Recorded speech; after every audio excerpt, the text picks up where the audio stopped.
Hi நண்பா, இந்த ஒரு வீடியோவில் நம்ம என்ன பார்க்க போகிறோம் அப்படின்னா, சூர்யா 44வது திரைப்படத்தில் நடிகர் சூர்யாவுக்கு வில்லனாக நடிகவிருக்கும் இளம் நடிகர் யார் அப்படின்றத இந்த ஒரு வீடியோவில் வந்து பார்த்துடலாம். அதுக்கு முன்னாடி சூர்யா 44வது திரைப்படத்தில் வில்லனாக யார் நடிச்சா நல்லா இருக்கும் அப்படின்றத மறக்காம கமெண்ட் பண்ணுங்க.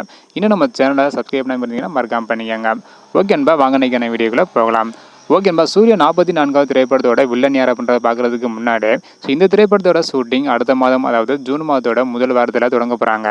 இந்த திரைப்படத்தில் யாரும் நடிக்க போகிறாங்க அப்படின்றதுக்கான அறிவிப்பு விரைவில் வரும் என எதிர்பார்க்கப்படுகிறது. அது மட்டும் இல்லாமல் இந்த ஒரு திரைப்படத்திற்கு ஒளிப்பதிவாளராக ஸ்ரேயாஸ் கிருஷ்ணன் வந்து இணைந்திருக்காங்க.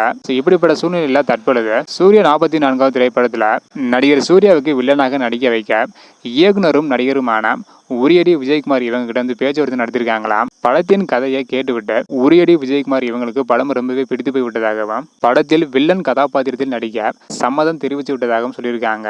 ஒரு பக்கம் சூர்யாவுக்கு வில்லனாக நடித்தால் எப்படி செட் ஆகும் அப்படின்றதுக்கான ஒரு கேள்வி வந்து பார்த்தீங்கன்னா எழுந்திருக்கு. மறுபக்கம் இந்த திரைப்படத்திற்கான எதிர்பார்ப்பும் வந்து பார்த்தீங்கன்னா அதிகரிச்சிருக்கு. முதல் முறையாக சூர்யாவுக்கு வில்லனாக இளம் நடிகர், அதுவும் உரியடி விஜயகுமார் வந்து இணைஞ்சிருக்காங்க. இதனால மிகப்பெரிய அளவில் எதிர்பார்ப்பு வந்து பார்த்தீங்கன்னா இருக்குது. கண்டிப்பாக வேற லெவலில் இருக்கும் அப்படின்றதுல எந்த டவுட்டும் வந்து கிடையாது. வெயிட் பண்ணி பார்க்கலாம் நண்பா. ஓகே நண்பா, நீங்கள் சொல்லுங்கள், சூர்யா 44வது திரைப்படத்தில் உரியடி விஜயகுமார் இவங்க தான் வில்லனாக நடிக்க போகிறாங்களாம். இது கிட்டத்தட்ட வந்து உறுதியாக இருக்கு. இதை பற்றி உங்களோட கருத்து என்ன அப்படின்றத மறக்காம கமெண்ட் பண்ணுங்க. இந்த வீடியோ பார்த்தீங்கன்னா மறக்காம எல்லாருக்குமே ஷேர் பண்ணுங்க. ஓகே நண்பா, தேங்க்யூ.